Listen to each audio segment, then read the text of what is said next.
he's finally spoken on an issue which is of the utmost concern to this country.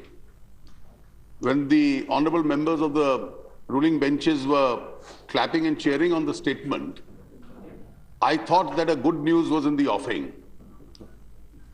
The financial data for the recent months is to be announced today. I understand it's been deferred to be announced only in the evening. But the Prime Minister, who has more authentic information than any of us on the subject, has given an indication that the growth in the first quarter is likely to be more flat. So this country has survived many economic crises in the past.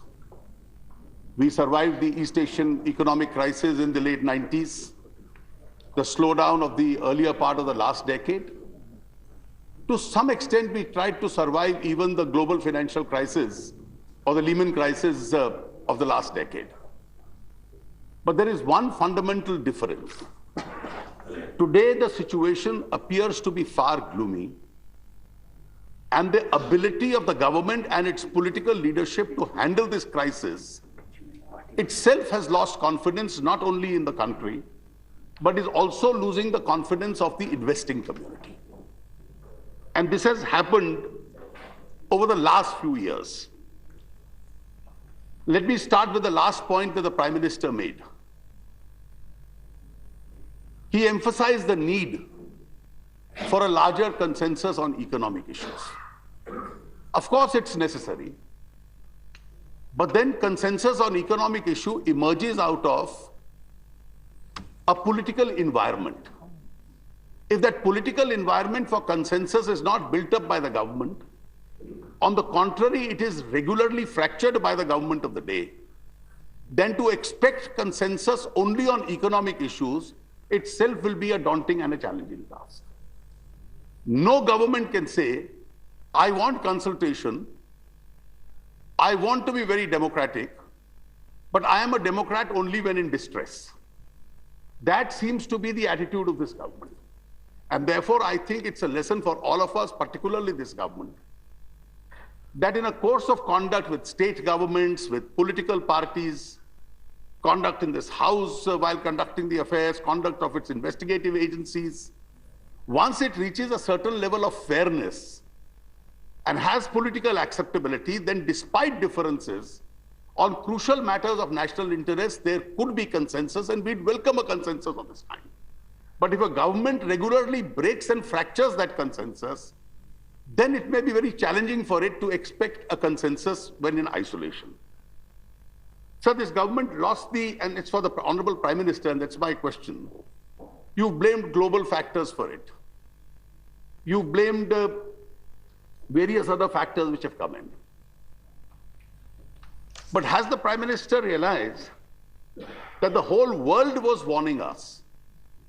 It was global financial media which was warning us, it was global investors who were warning us that there is a spate of policy paralysis going on in India. And this has been a criticism for the last 4 to 5 years. Could you, the actual position. Please. The whole world warned us. And it was a fair comment that the world was making. It is not a comment that we didn't invent this phrase. Never has this phrase been used for economic policy direction in India as much it has been used in the last few years. And this has been used by responsible international observers.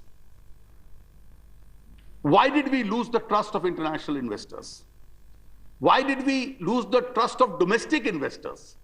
Instead of somebody investing in India, and that had an impact even on current account deficit, that you had a reverse flow of investment from India going on outside. People started saying that India may no longer be the best place to do business in. From 1991 onwards till today, under governments of different political complexions, we as a nation succeeded in showcasing India as an economic destination. In the last few years, that image was lost. Kindly see the impact, Honorable Prime Minister, that corruption has had. The Finance Minister recently made a statement blaming or indicating the blame on certain other institutions. Let's take the case of the spectrum allocation and see the spiral effect. It was a case of governmental corruption. The CAG came out with the report. The CAG gave some numbers on which we may have different views. The court acted because it was apparently a case of corruption. As a result, sir, may I just request you, this is a very important issue. I know, but there are many members which would I think we need can clarifications. So let clarifications be. I leave it to your judgment. I leave it to the judgment of the Honorable LOP. I'll try and be as brief as possible. And finally, you had a situation, besides prosecutions, you had licenses being terminated, investments being confiscated. Now, this was a spiral effect of governmental corruption. Now, we became a country where investments could be confiscated, licenses could be cancelled. Coal. The government speaks of essential imports. Oil is an essential import. Edible oils are essential imports. But we have coal reserves. What has happened in the last 6-7 years because of coal? Essentially because of governmental corruption, you have today a situation where we have to import almost $20 billion of coal. The global prices are going up. The result of which is current account deficit. Iron ore, both corruption by section of the industry, as also by our system, including agencies of the government, you have a situation that our imports have come to a standstill. Now, it may not be exports have come to a standstill. Now, all these factors are contributing to the current account deficit. Now, we can say that the courts are responsible, the CAG is responsible, but the root cause in what we did, and this was a spiral effect of what corruption took place within our system, the spiral effect of which was that people started losing confidence as far as we were concerned. Policy decision, and here leadership was required, not only for policy directives, but you can indicate that some difficult decisions took place during 2009, 2011. But when some fiscal suggestions were made, including suggestions for retrospective taxation, the Prime Minister should have, as an eminent economist and a leader of the government, applied himself as to what the long-term impact of this is going to be.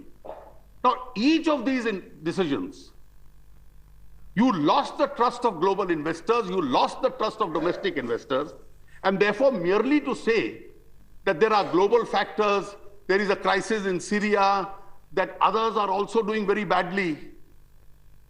Honorable Prime Minister, a failed candidate in a class always has this explanation that the whole class has failed this time. That is no explanation. We were amongst the fastest growing economies in the world. We were being showcased before the world, and therefore our benchmarks, today agencies are indicating that our growth rates may fall even below 4% this year.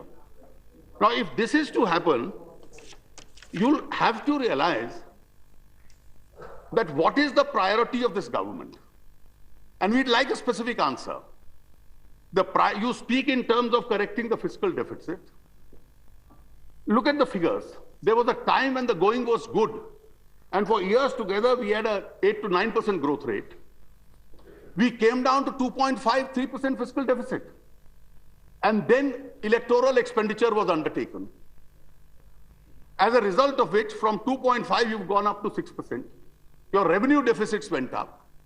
And merely to say that the periods 2009, 2011 were responsible, because those in charge at that time are not here to defend themselves. This is an exercise which started in 2007, 2008, keeping the last election in mind. Therefore, you'll now have to decide whether you want to go back to prudence or you want to give priority to populism, which I'm afraid your government is still doing. Because if you continue to follow the course, then the legacy that you left behind will not be the legacy that you left behind as a finance minister. That legacy was different. The legacy then you will leave behind as Prime Minister is going to be, after me the deluge. The country cannot afford it, and therefore we'd like you to respond to these clarifications as though these domestic factors have also contributed to the mess in which the country has been landed up. Thank you very much.